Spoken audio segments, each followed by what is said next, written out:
Well, hey there. Welcome to episode 52, the season finale of CUZZO-OP Season 1, baby. It's been an entire year, 52 episodes, 52 weeks of going at it when it comes to entertainment, video games, TV, and movies.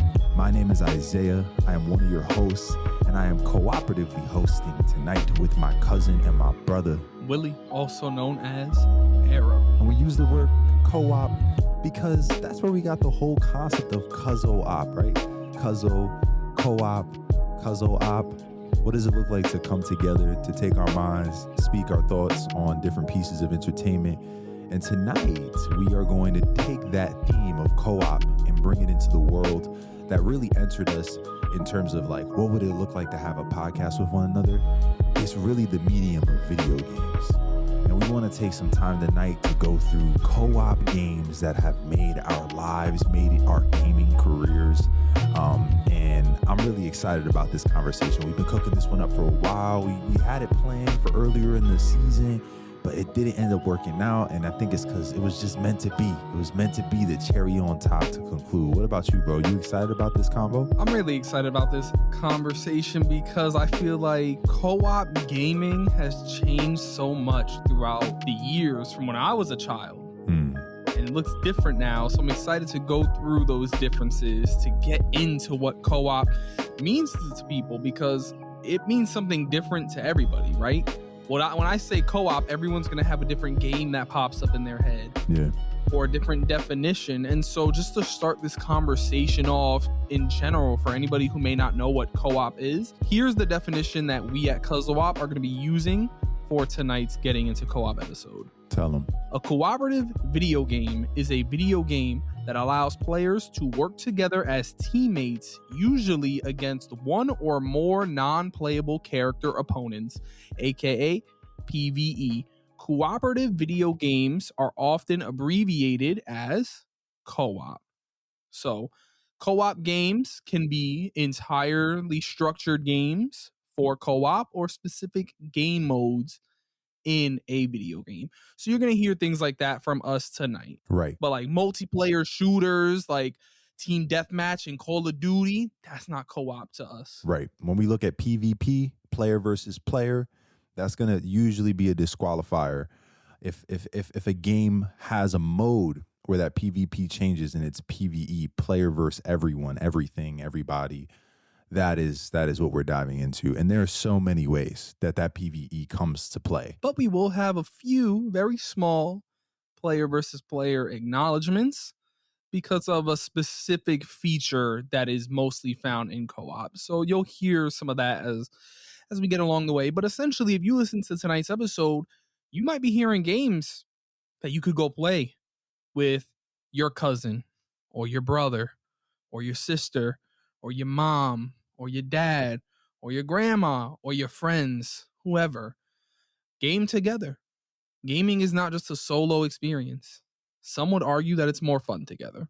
So I'm excited for this conversation. Like Ivy said, CUZZO-OP wouldn't exist without co-op in both name and in general. Earliest memories of video games is co-op with Ivy.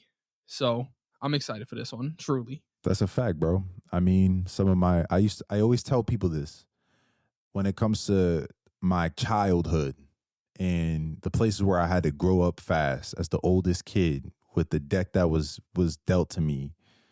My childhood I've always said it was kept alive by Arrow, by Willie. The fact that he was younger than me by 4 or 5 years, that range, and everything he was rocking with, I felt like, oh, let me dive up in there and let me rock with that too, because it's not just a point of connection for us. It's also almost like an escape from the realities of whatever, you know? And I think that's the same with these co-op games. I put you on, you help me up. It's lit, bro. So here we are, CUZZO-operatively in this joint, you know what I mean? So I'm excited for real. Let's jump into that then. Do you have a format on how you want to kind of attack this? Because there's just so many co-op games, bro. So many. Well, here's what I want to look at. I want to look at the games that you would typically go, sit down on a couch, play with whoever's in the room with you, whether the game goes split screen or all four characters are on the screen at the same time.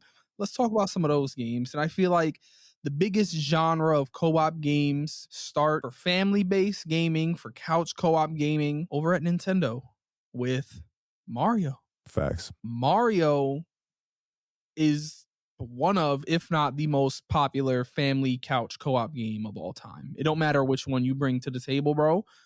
Your mom's, your grandma, your grandfather, your mom's uncle, they're gonna know how to play a Mario game. And that goes even further to Mario Kart, to Mario Party.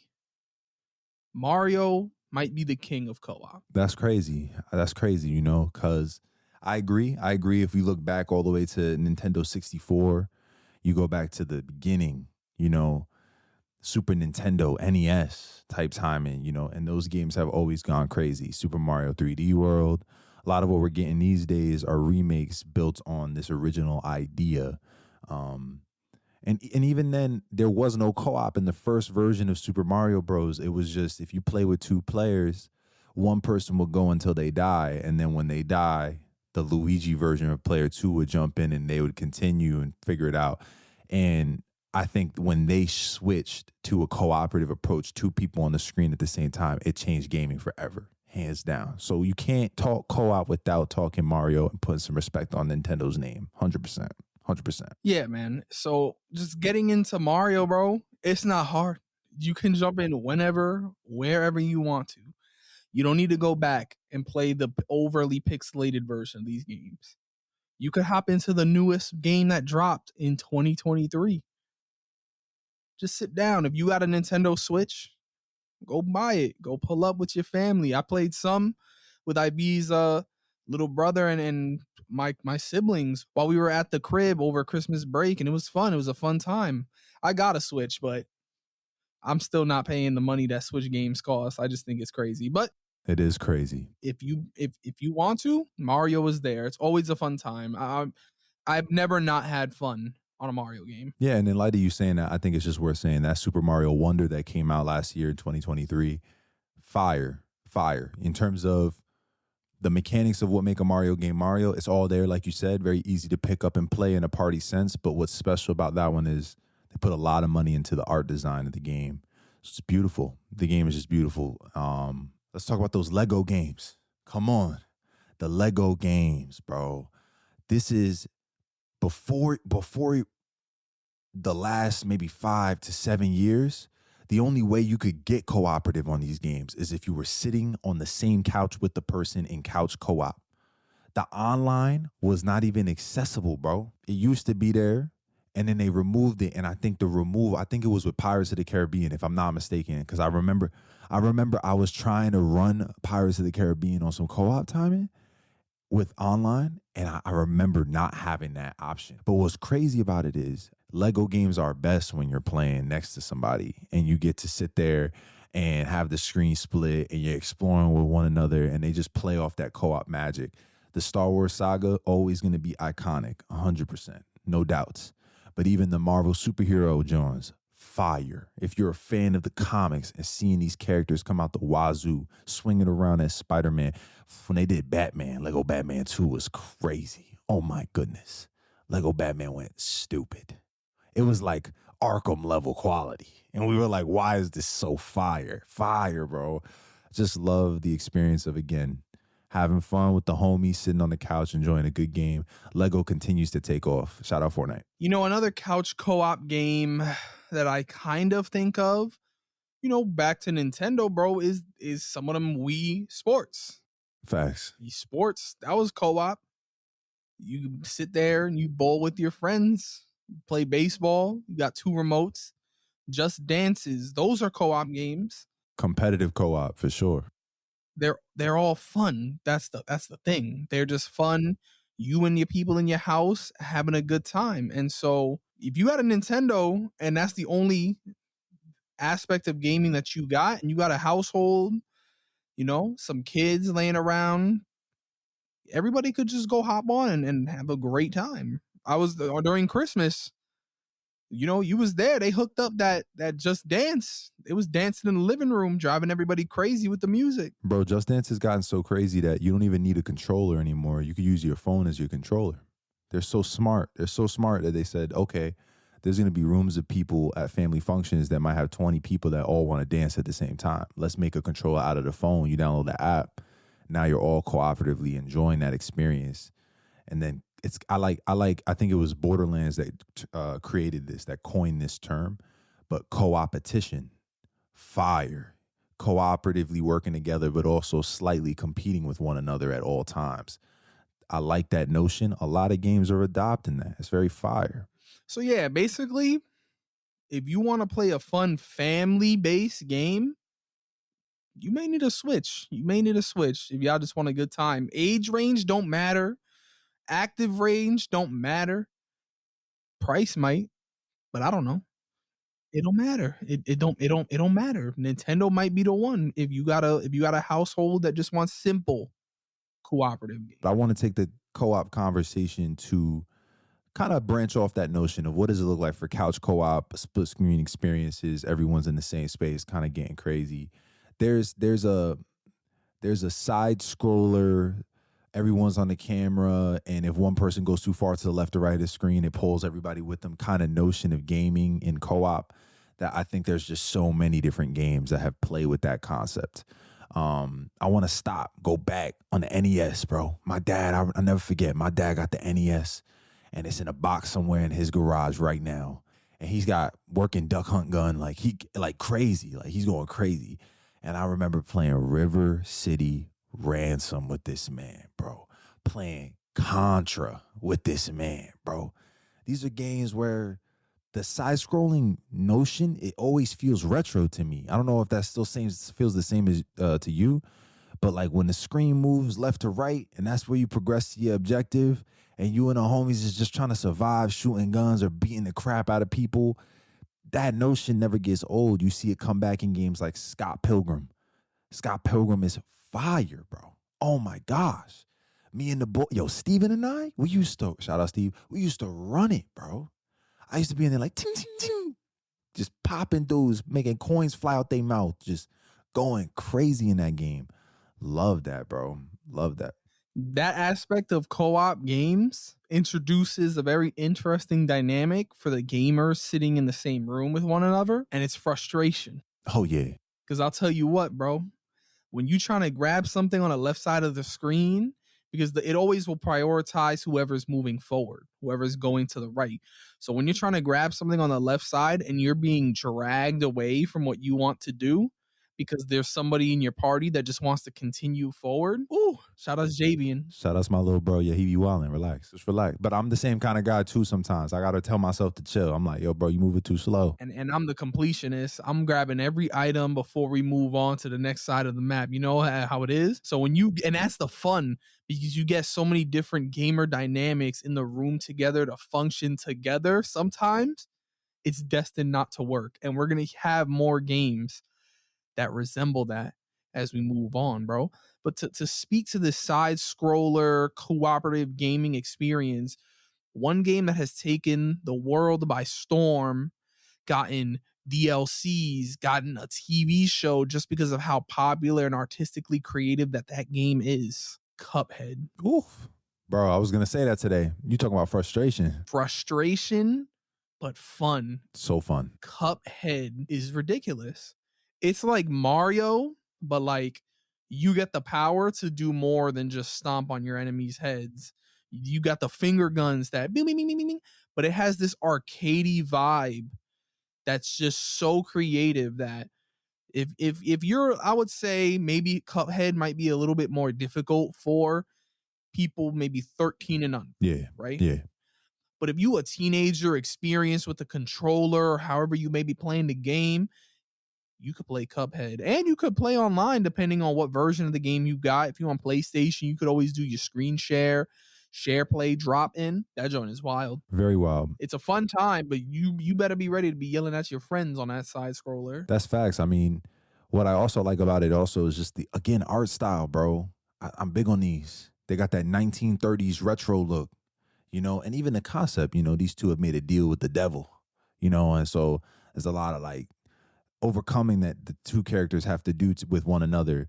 And that's what I like about co-op games too. Those games are the type of game where it doesn't feel like your story is individual. Your story is the same story together, even though you play as different characters. I like when they do that Mario and Luigi type concept. And yeah, bro, game is mad fun, very frustrating. A lot of I don't want to do this again, but let's get back in there. Another game that's frustrating. I want to shout out because my wife and we actually like playing this game together. Rayman Legends. I love that game. I love platformers that are cooperative in that side-scrolling world where you guys have to move quickly to the right side of the screen. So it's not about who's moving too fast. It's about who's moving too slow. We got to keep it moving and grooving. And again, another notion that Mario kind of set the scene for, but love that game and love the platforming aspect of it. And before we hop out of this kind of a side scroller concept, unless you have another one, I also want to shout out Trine. I want to shout out Trine 1, 2, 3, 4. They've made 5 of these joints, I'm pretty sure. It's a for those who don't know, puzzle game where each co-op player, it's 3-player co-op.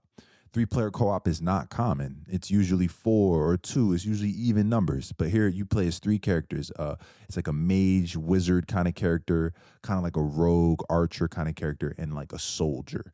And when you play that game, you have to work together because the soldier can do specific things that only he can do. He has a shield that he can maneuver. The wizard can cast certain spells that can change the way the puzzle gets solved. The rogue got the arrow that can shoot things and make things move. So you really have to get cooperative, communicate, work together.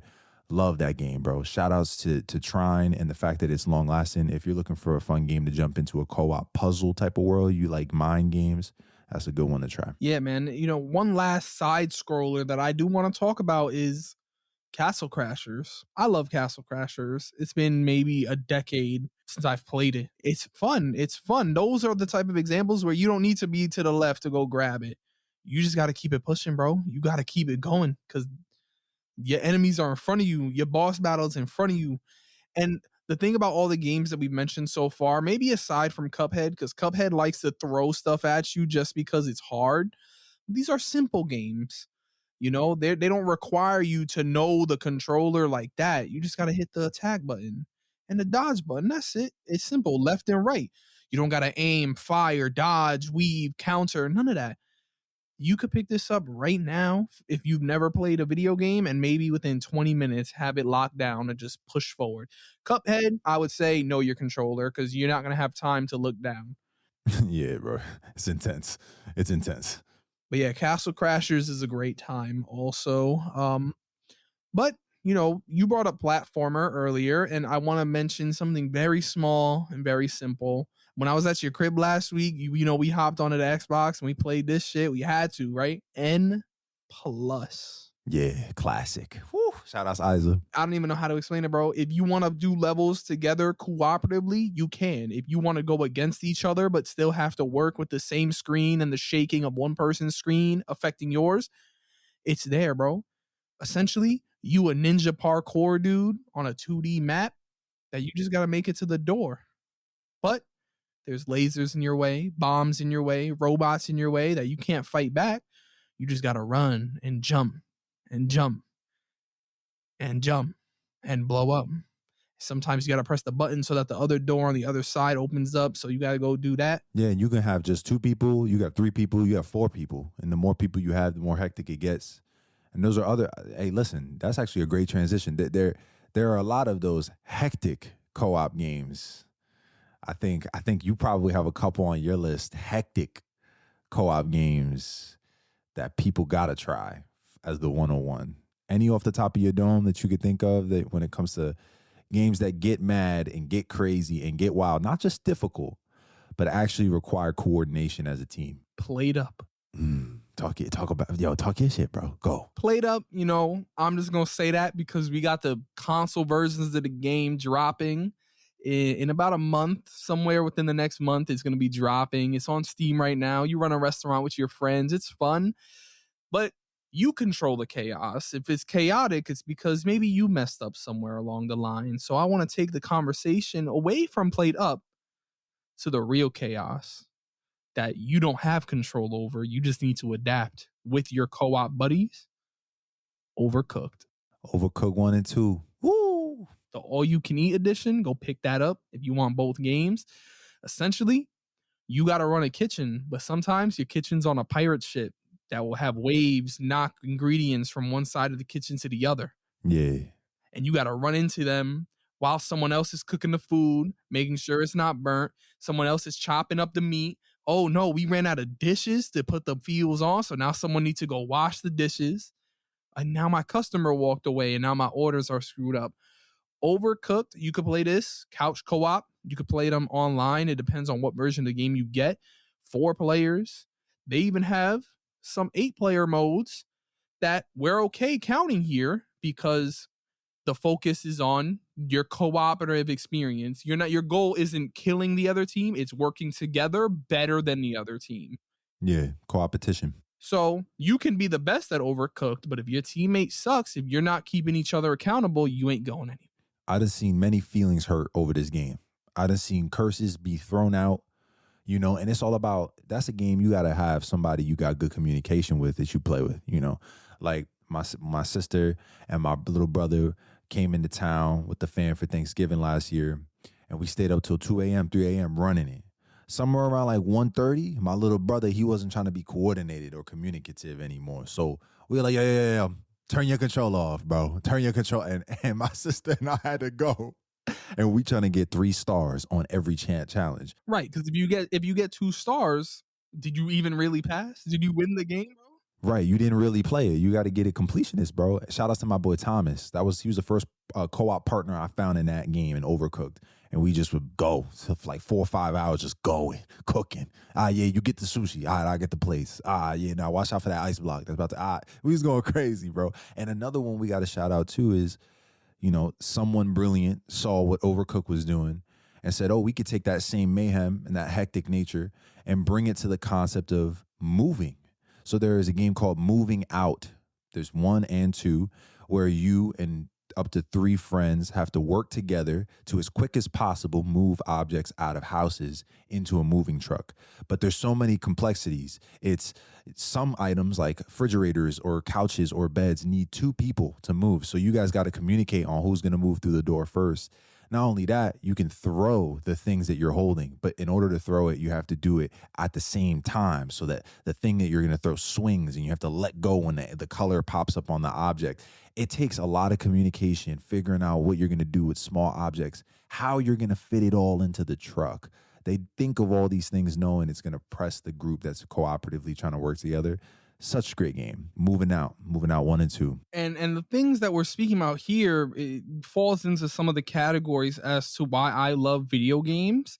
And as someone who thinks about stuff a little bit deeper, you know, I'm a psychology bachelor's degree graduate, right? And so I think about developmental wise, are video games beneficial or not? Because this is a conversation that has been had forever, right? When you look at cooperative gaming, what are you seeing, right? You're seeing skills being developed, communication patterns, right? Ivy said you need to have good communication with your teammates. You need to sit down during some of these games and understand yelling at each other, it ain't gonna do the trick. Calmness. I mean, I'm still going to keep yelling, but facts. Of course. But it gets to the point where sometimes you don't even need to communicate because you've done all the communication already. Then it just becomes trust. I trust you to keep pushing on with your job. I'm gonna drop this off right here. I don't need to tell you I'm dropping this tomato on this counter because you gonna know that I did my job. You gonna come pick it up, slice it up, and put it somewhere else that you'll know I go grab it to later. So the developmental skills of these cooperative games is fun. That's why I think some of your early video game experiences should be cooperative gaming. And it probably is. I think it probably is. Maybe not for everyone. Maybe it's just COD. Maybe that's the competitive thing is all you've ever experienced. Maybe you just play sport games. You know, even then, those games have places where you can get cooperative. COD has levels where you can get cooperative. 2K has Blacktop where you could just have 2v2 and you and your boy can school the AI or school some other folks cooperatively. You know, there's so many places where I think gaming is at its best in a co-op sense. I agree. But for your chaotic nature, Ivy, I got one more game that I want to really dive into real quick. You know, everybody knows about Gang Beasts, it feels like, right? But there's a game from the same developers of Gang Beasts that is more focused on cooperative play rather than 1v1s or 8v8s or whatever. It's called Human Fall Flat. You 8 people, you can hop into a level designed beautifully for what the game's art style is. You just gotta make it to the end, but there's so many different ways to get to the end that y'all gotta work together. Yeah, you could play the game alone, but it's so much more chaotic because you got the troll in your friend group that's going to try to make it harder for everyone. You got the one guy who's going to try to just crawl out of bounds and get to the area. You got the people that will pull the train. You got the other people cutting down the trees. Human Fall Flat is just a stupid fun time. You can finish the world in 5 minutes or 5 hours. And yeah, I recommend it. There's a lot of levels to keep you entertained. And I've played it with 4 people. I've played it with 2 people. I've played it with just one other person.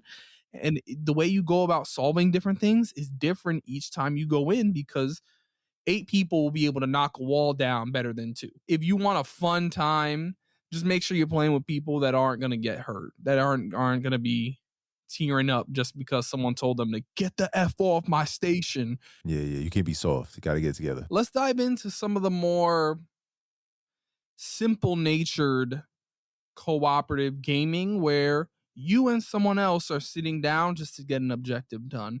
One on one, it's just you and a partner, whether it be your best friend, your girlfriend, your wife, your husband, whoever. And I want to start this conversation with a series of games that I know I've played. I got them right here on my list. It's the last one on my list. I bet you. I don't even have to guess it. I know what you're about to say. Just say it. The We Were Here franchise. Big facts. There's 4 main games and a smaller side game in this franchise. And the purpose of this game is, number one, online. So you will not be playing this with someone sitting on your couch. This has to be done with somebody else online. The purpose of this game is that you and your friend utilize the in-game voice chat feature. Don't be cheating on a PlayStation party or Discord to solve puzzles to get out of a escape room. Basically, one person has all of the essentially the recipe book to get the other person out of the escape room, and you have a walkie-talkie. So the thing about walkie-talkies is only one person could speak at once. So if y'all both press that button to talk to each other at the same time, it's just gonna be blank, empty noise. You gotta really learn. All right, how are we gonna do this? When you're finished speaking, say over. My cooperative partner for these games, Austin AI, he's always like, over, say over, because I'd be forgetting to say over, bro. I finished my sentence. I feel like if you don't hear me talk for 3 seconds, sure. But he's like, all right, over. We played all of these games, bro. You reminded me of that episode of Family Guy with Stewie when he's like, hey, are you going to be coming over? Am I going to be coming what? Like, it's just really literal over the concept of over. And that's how my boy Terry and I were when we played. We were here. It's like you got to stick to that rule and really make it happen because communication is key, bro. So key. Yeah, man. It's super important, but it's just fun for me to be, I'm locked inside of a castle and I got to press 7 symbols on the wall, but there's 40 on the wall. So Austin got the key to tell me, yo, these are the 7 you got to press. But he needs me to explain what I'm looking at so that he can read that information back to me. So these games, they range. The first game only takes about an hour and a half to 2 hours, assuming you guys are good, because it could go longer. But they're just fun. They're fun, simple puzzle games that you could run back, and the puzzles will be kind of different. It'll be faster because you know it more. But the last We Were Here, maybe like 6 to 8 hours worth of game. We got stuck on one puzzle for like 3 hours, bro, because they up the difficulty, right? They made it 4 games deep. They're not gonna have it just be a simple chess match. Nah, y'all gotta work cooperatively. Mad fun. I'll be there for every We Were Here game. They've got me locked in. I don't care how much it costs. You making it bigger and better, I will be there no matter what. They jump from a simple 2-hour game to 8 to 10 hours, us going into oceans and going to different sections of a map rather than just one big ass room. Glorious. I'm very happy for the success of that franchise. I highly recommend, if you have anybody that you even remotely play with online for more than 2 days a week, hop into We Were Here with them. I don't think you'll regret it. Oh yeah, not even a little bit. That's like some of the most fun cooperatively I've ever had because of how it forces you. It for you really when you really are taking full advantage of it, it forces you. Um, Another game that I really love that forces you to be co-op because the entire game and all of the majority of this developer's games are based to play co-op is a game that took Game of the Year back in 2021, and it's called It Takes Two.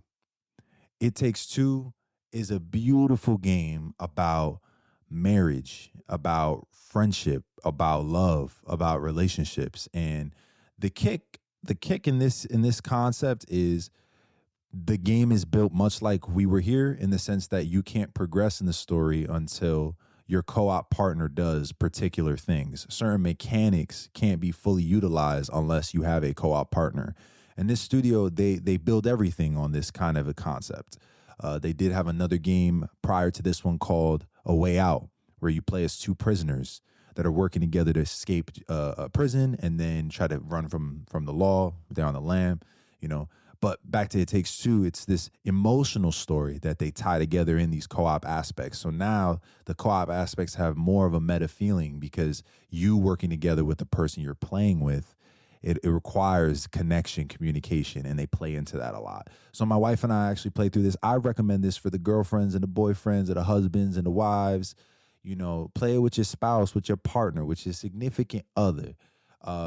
Because it's fun and it's everything that Willie was saying earlier when it comes to the psychological concept of how co-op gaming can be conducive to relationship. I think they really played on that well, and I think it's why it took 2021's Game of the Year over a lot of there were a lot of games that year that could have taken it. I didn't play It Takes Two, bro. I had the game. I had the game, bro. What? And then I had a breakup, so I couldn't play the game. Why was I gonna play the game? You know what I'm saying? Oh yeah, nah. R.I.P. on that. R.I.P. You can play that with Austin though. Shout out AI. I'm good on that, bro. I'll play with you, bro. A Way Out introduced the concept that It Takes Two, I believe, furthered, right?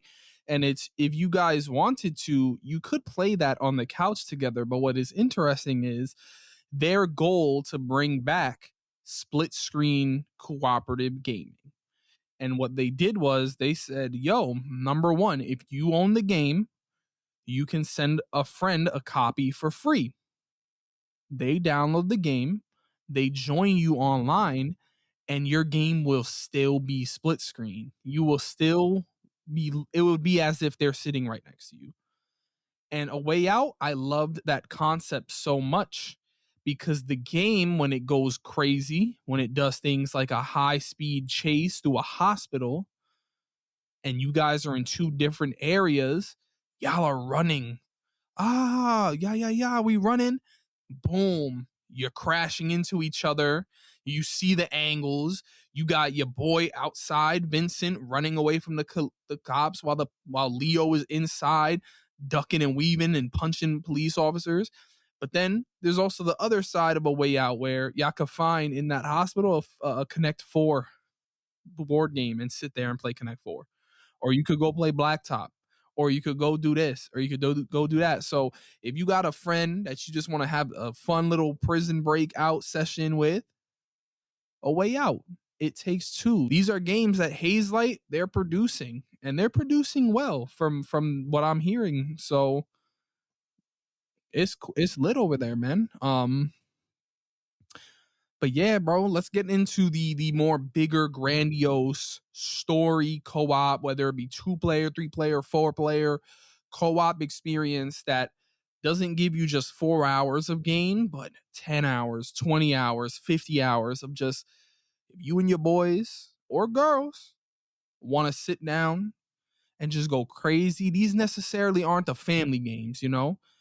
These are the high intense story you're diving into this world games. And I want to start off where it feels like our co-op experience as Ivy and Willie was born. I would argue that without this franchise of video games, CUZZO-OP wouldn't exist. I probably wouldn't even be a video gamer without this franchise. Yeah. Gears of War. Gears of War. I was at your crib 2 weeks ago or last week, like I said, and I made a statement when we put on Gears 5 to just mess around with, right? I don't think I've ever played a Gears of War campaign alone. You can, it's actually very easy to, but I think I've always just preferred to do those games co-op. The first two are duo player. Gears 3 introduced 4-player co-op. Gears 4 introduced it back to 2. Then Gears 5 introduced 3. It's just so interesting that this franchise of games included that starting in 2006. I love those campaigns, and it's so awesome to be able to do them in split screen or online. We ran all of them in split screen. You know, we had that pack. 2011, we were sitting in your crib, then my crib, running that shit split screen. Yeah, that's one of the things that we've agreed on. We've agreed we'll never play a campaign. As soon as we hear that a game is coming out, when this Gears 6 announcement comes out, because we've been waiting for freaking, how long we've been waiting? We've been waiting like 5 years. Yeah, 5 years. When that announcement comes out, Willie's copping his tickets, and he's flying back over here, and we're going to sit and we get it all done in one sitting if we can, in one weekend sitting. So if it's a 12 to 16 hour campaign, we're going to sit there and we're going to go for 12, 16 hours. And that's our pact. And I think it's crafted and built on experiences that Epic Games understands how to make, right? Epic Games was the one that started this concept. And then when they sold it or they passed it on to the coalition has kind of had to honor that. And I'm not saying that they've done that well or terribly. I don't know. I'll hold my tongue on that for now. But when it comes to the concept of co-op, man, Gears of War 2 is really the one where it slapped the most. That's the one where I can remember it's not just the campaign. The campaign is a special thing in itself. And you're playing as characters within the campaign that make sense story-wise. You're not just playing as Marcus as the main character and then like a bot of Marcus, like some of these games. You're playing as Marcus and you're playing as Dom, and that's their best friends, their best buds, and they lead together this unit. So the investment from both characters is there because you start to feel for these characters, you know? But outside of the story, the game was always set up to be played cooperatively. Some of the most fun I've had in Gears of War is just running a match, me and Willie and I, on River, Gears 2, against the hardest bots possible. Just us two, 3 other bots, and then we going against some of the craziest advanced level bots possible, just trying to get our weight up, you know what I mean? Trying to get crazy. And it was just so fun. We'd run it and run it again and run it again and run it again and run it again. And it was a co-op experience that they left us the tools to craft for ourselves. And that is what Epic Games is very good at. Very, very good at. So I'm forever grateful for Gears in a co-op sense. Gears 2 had it. Then Gears 3, they started going stupid with Horde mode. Stupid with Horde mode. The concept of a tower defense notion. Oh, I'm going to put this contraption up to help us hold out longer. You know, zombies had been out there going crazy already, but Gears took it and put its own unique spin on it, and it was very fire. Very fire. I believe Gears 2 had Horde, but I feel like Gears 3 is where Horde was perfected because of the different towers. You can upgrade that area, and then when you feel comfortable, you expand. You open up different towers. The enemies get harder. Beating those 50 waves of Horde, which you and your 4 other friends back in the day, it was usually just me and 2 other people, 3 other people.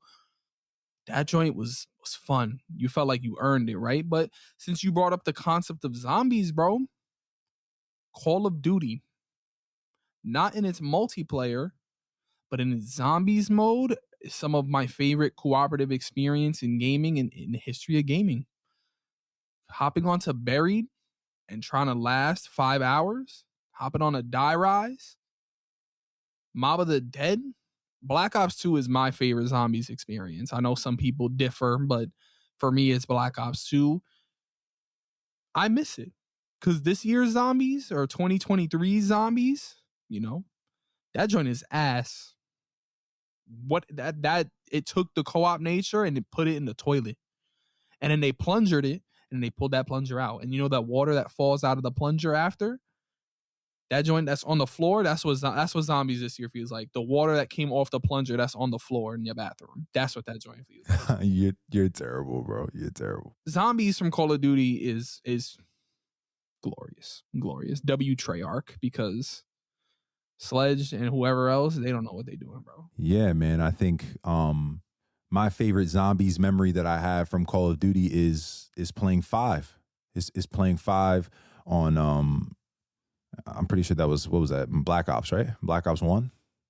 I think it was Black Ops 1. And I remember it because in that you playing 4-player co-op as all these different presidents, former presidents of the United States, and you're in I'm pretty sure it's the Pentagon, if I'm not mistaken, or some government building, secret boardroom that you start off in, and it's all Like a little bunker, yeah. And what was cool was there's a point in the game when this phantom-like creature would pop up, and we all had different nicknames for him, some that I'm not gonna put online right now, but we used to call him Henry, and Henry would come out, and if he grabs you, then he would take all your guns and he would just like teleport you to some random spot somewhere on the map, and then you're just stranded. So if the zombies start clapping you, you're just sick. You got nothing. You asking for the gang to help you out.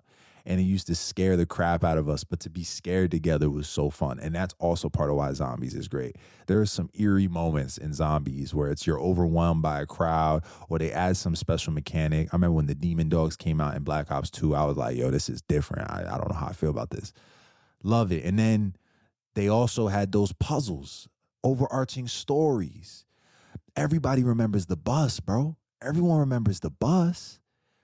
Going in and trying to put the pieces together in the hayfield. Ooh, they went the cornfield. Crazy. Zombies has always had that co-op flair. I do feel like it's lost it. I don't like these new zombies, me personally.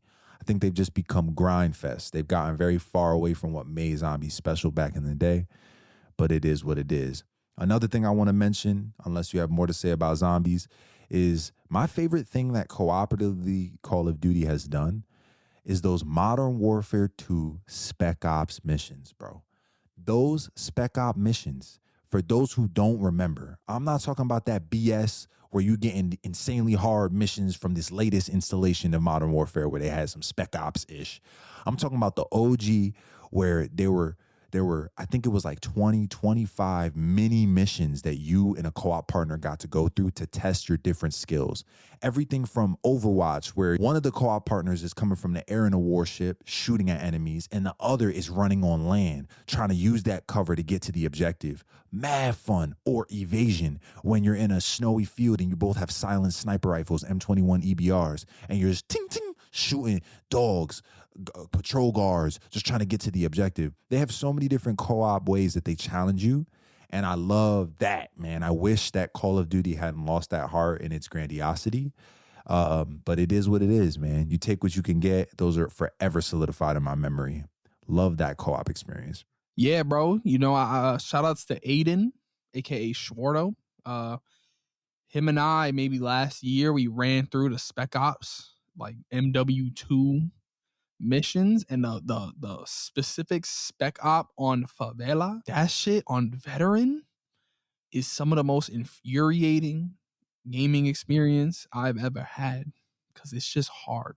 Yeah, bro. Well, kind of moving on from Call of Duty, I want to stop and put some respect on a development studio that I think is, we've already talked about a couple of their games tonight. Just Dance, Rayman Legends, Ubisoft, or some call it Ubisoft, whatever. If you think that Ubisoft hasn't made its mark on gaming, especially in the co-op space, then Ubisoft. You understand? You understand what I'm saying? You're soft, okay? Because games like, and if we're talking about size, Watch Dogs 2, Watch Dogs Legion, Far Cry's, all of them, from 4, 5, 6, co-op, especially 4. 4 was when they initially put co-op in there. Crazy. The Divisions, the Division 2. These are all especially Division, PvE experiences, or specifically co-op moments where you're going through a story together with a friend. And I love that Ubisoft likes to see players play together. They're lazy in the way they craft their differences in games. Go to this tower, take out all of the enemies. Yes, that's boring, right? But you know what's wild? What's not boring is if you're playing with one type of person, they might coordinate with you. So when you're in Watch Dogs 2, y'all are smoothly tick, tick, tick, knocking people out and staying completely on the low with it. Me and Steven, though, one of us gets impatient. We shoot the wrong guy. It says your teammate's been found. Now we get into a gunfight. The experiences differ based on how you cooperatively play. And that is something that I love about Ubisoft games. Same with Division. I think it's breathtaking to go through what feels like a one-to-one recreation of Washington, D.C. with your boys.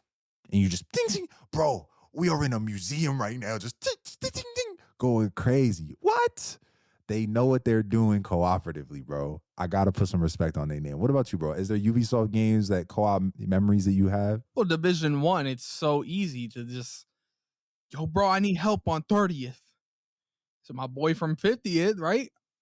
Q on 50th Street, he don't need to question which way 30th Street is. He knows where to go. Yo, MSG, I'm right outside. We going to MSG, bro. I'm in Chinatown. They got me. We in Chinatown, bro. Besides that, something I wish Ubisoft would attempt in a full-blown massive scale. We've only seen a taste of it from Assassin's Creed Unity. We need a full-blown cooperative story Assassin's Creed experience, bro. Because running through the heist missions in Assassin's Creed Unity were mad fun. You got 4 chests on the map. You got 3 friends that are also assassins. All right, we all gonna handle it differently. Oh shit, Q accidentally threw a cherry bomb down instead of a smoke bomb. Now all the guards are on him. Well, now all the guards aren't on this side of the building. So 2 of y'all going over there. You do the whistle down the block. Someone will grab him through the window. The other guy will get shanked through the closet. Mad fun to be able to experience that.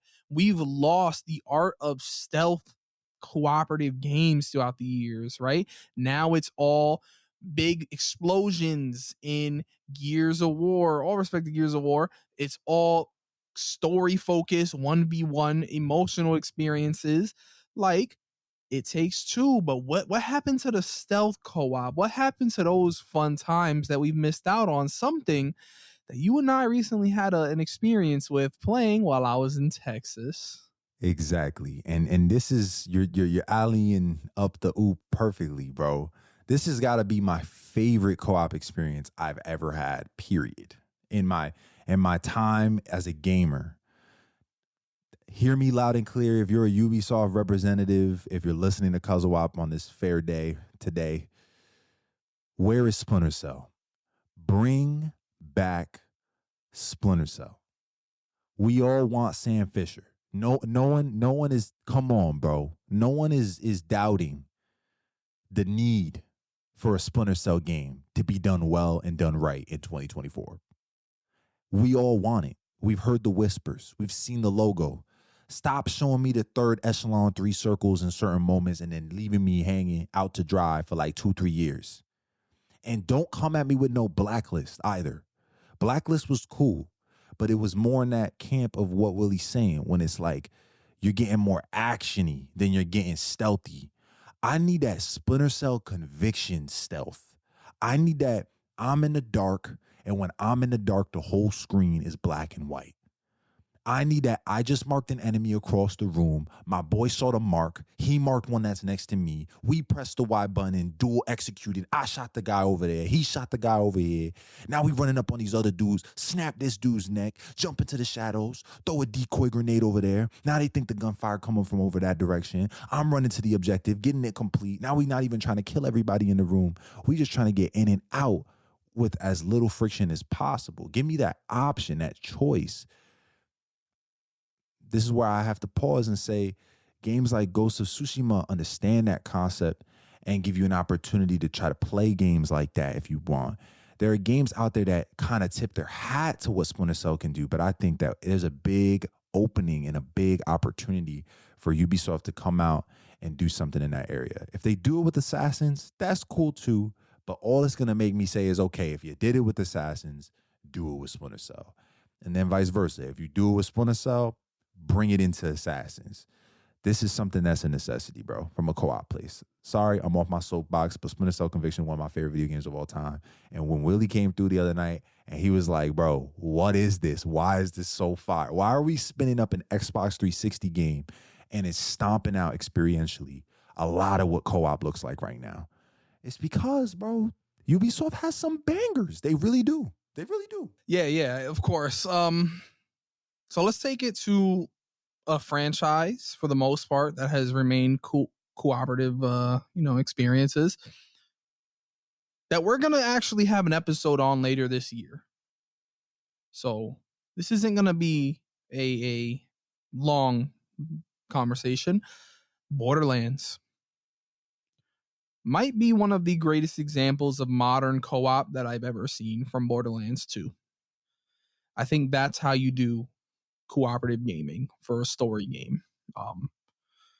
Yeah, I mean, like I said, we'll be diving deeper into that later, but if you and your friends just want some fun explosion actiony first person, and I don't like first person games like that, but I didn't mind it here.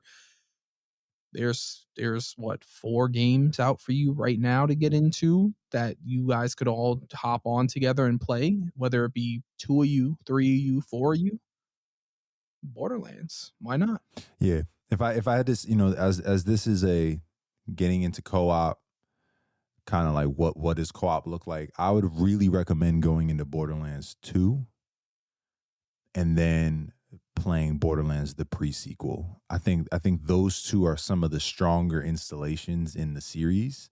There are some other unique ones that are cool, but man, the story in Borderlands 2 is a great story, and the villain, Handsome Jack, is one of my favorite video game antagonists of all time, hands down.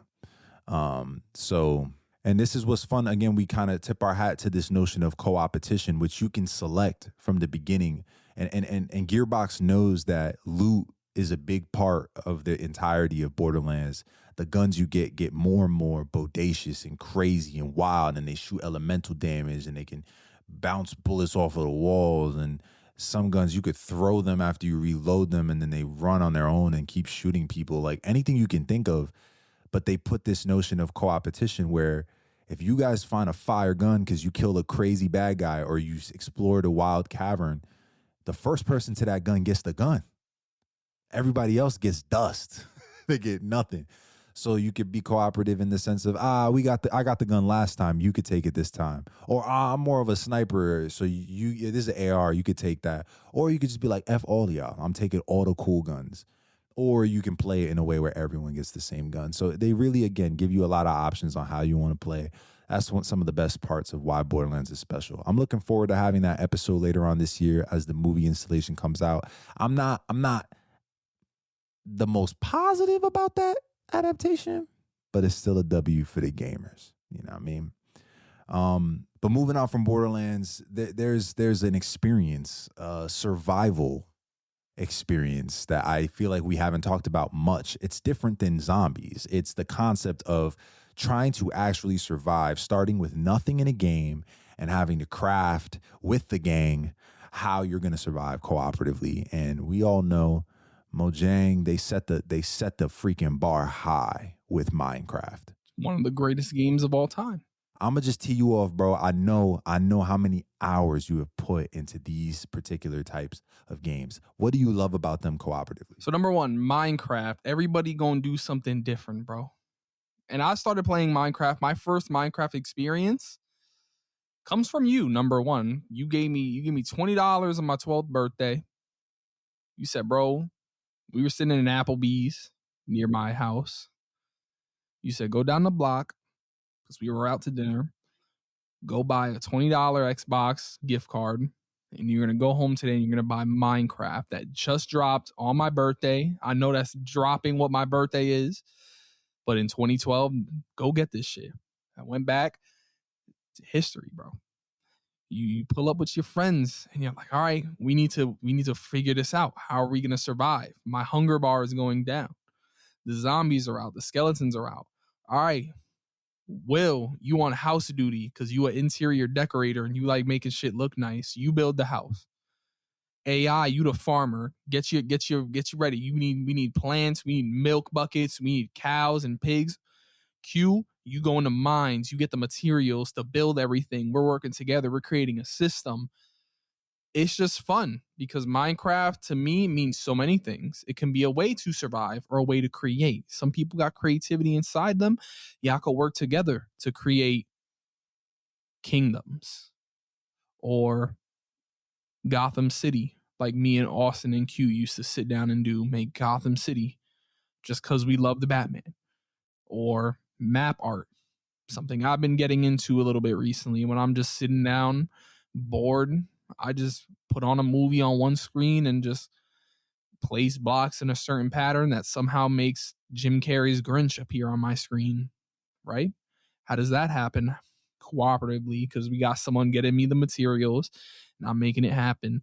Minecraft is just a glorious experience. There's so many other things you can do in Minecraft. It'd be hard to speak about it all in 2 minutes.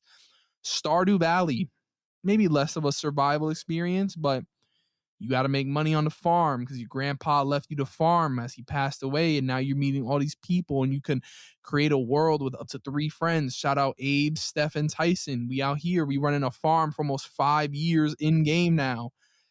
But you could also, like you said earlier, make it a bit of a competition. You could have separate bank accounts where, oh shoot, I don't have enough money to buy seeds, but Arrow does. Yo, Arrow, you got any money for seeds? Nah, F you. Oh, okay. I see how it is. Stardew Valley is just mad fun because you guys are all meant to work together. You have an energy bar. So you only have so much energy throughout the day. So I'm planting, I'm watering. By the time I'm done farming for the day, I have nothing else to do. I can't do anything, but Abe has been fishing for 10 minutes. So he got our money for the day. He made our money back. Steph progressed deeper into the mine. So now we're getting better materials. Tyson, I don't know what Tyson really be doing, but Tyson did whatever he needed to do on the game for that day. He cut down some trees. Bird ass bitch. Stardew Valley is so much fun. It's so peaceful. Play it alone. I know this is a getting into co-op episode, but if you have friends that y'all are stressed about work and school, the soundtrack of Stardew Valley alone is enough of a vibe to just make you relax. There's so many other games to talk about, but what we're hoping to do here is give you some ideas. We've given you family games. We've given you cooperative solo games to experience with someone really important in your life. We've given you puzzle games. We've given you super big story games. Just try it. If you are someone who's older and you have some kids, sit down and play some games with them. It could be a cool time. Look into what co-op is. If you a teenager that's tired of Call of Duty and 2K, here are some options that you and your friends could play together. If you got some people at your crib, you could pull out that Overcooked, that Played Up. Something else we didn't talk about, the Jackbox games. Yeah, man, I think you have more than enough, and yet I think it's worth it as we're at the end of the episode here. It's the season finale. Let's just hit them with some honorable mentions. Any games that slip through the cracks that you want to recommend? I got like 4 or 5. I'm gonna hit them fast. 1, Red Dead Redemption 1 on Xbox 360's online was a PvE experience where the gang and I would ride out on horses and then pull up to enemy outlaw camps and just headshot dudes and get the best guns and do little missions here and there. And I just love that experience on Xbox 360. Honestly, any game on Xbox 360 was crazy on a co-op, but this I just want to tip my hat to that. Another one is Left 4 Dead on Xbox 360. Left 4 Dead was one of those games that changed zombie games forever. You know what I mean? It was one of the biggest PC and Xbox games of all time at some point. And so Left 4 Dead definitely you can't say co-op without talking Left 4 Dead. I don't know how we did that. Another one that just came out back in 2022, maybe 2021, if I'm not mistaken, is called The Ascent. Top-down game in a cyberpunk sense. You and one co-op partner can go through a whole story of just kind of rising in a cyberpunk world from being this gunky dude who works in the sewers to one of the top dudes in this entire like world. And I wish the performance on the game was better, but the story is beautiful. The art is amazing, and that co-op sense is very much present. So definitely recommend that wherever you game. Back in the day, my little sister and I used to play a game called My Street on PlayStation 2. And they had little co-op games where you play mini games. just little things like marbles, or a game that felt like Dr. Mario with kind of like a Tetrisy type of game, or volleyball, or go-kart racing. Just games like that where there are little small games where you could test your skill, like a Wii game, like Wii Sports does. That was one of those games that marked us. So I wanted to tip my hat to that. And then last but not least, this has got to be one of my favorite top 3 co-op experiences I've ever played. There's a little gaming studio called Ska Studios. And these days, they're known for making side-scroller games that feel like Dark Souls, where it's very hard to fight the enemy you're playing as. All of their games are cooperative, but there's a game that they had on Xbox 360 called The Dishwasher Vampire Smile. Bro, I just looked this up today in honor of getting ready for this episode, and I realized that the game is $10 on Steam and you can play it on your Mac. So I copped it immediately. And when I tell you right now, when we log out, I'm going to go play that. I'm not joking with you. Bro, fire side-scroller combat game. Insane combat. Insane combos. Air combos. Ground combos. Wild blood all over the place. And it's all co-op. You and your boy are just chefing cats up in that game. The Dishwasher Vampire Smile. Great game. Those are my honorable mentions. I'll pass it back over to you. What you got for me, Arrow? So number 1, a game that I don't have much experience with, but I know that some people do, and so it would feel like a crime if I didn't mention Portal 2. I can't say I have a huge attachment to it, but some do.